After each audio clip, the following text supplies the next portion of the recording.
দীপ্ত TV তারা কোনো notice পাঠায় নাই কাউকে, এমনভাবে টেলিভিশনটা নিজেরা বন্ধ করে দিল যেন মনে হলো সরকার বন্ধ করেছে, কিন্তু সরকার তো বন্ধ করেনি। সরকার বন্ধ করার জন্য কল দেয়নি, কোনো গোয়েন্দা সংস্থা এই কাজটা করেনি, আপনারা করেছেন। এবং পুরা দুনিয়ায় নিউজ হলো যে সরকার একটি টিভি চ্যানেলে সম্প্রচার বন্ধ করে দিয়েছে।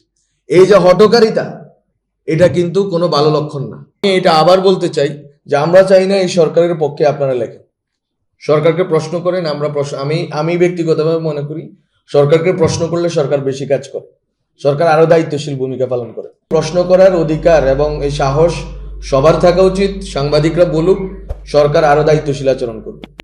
কিন্তু প্রশ্ন করা এক জিনিস, দায়িত্বশীল জায়গা থেকে, পেশাদারিত্বের জায়গা থেকে প্রশ্ন করা আরেক জিনিস, আর মেলাইন করা অথবা সাংবাদিকতাটাকে একটা দলের একটা আদর্শের প্রোপাগান্ডা আকারে ইউজ করা, এটা আলাদা জিনিস।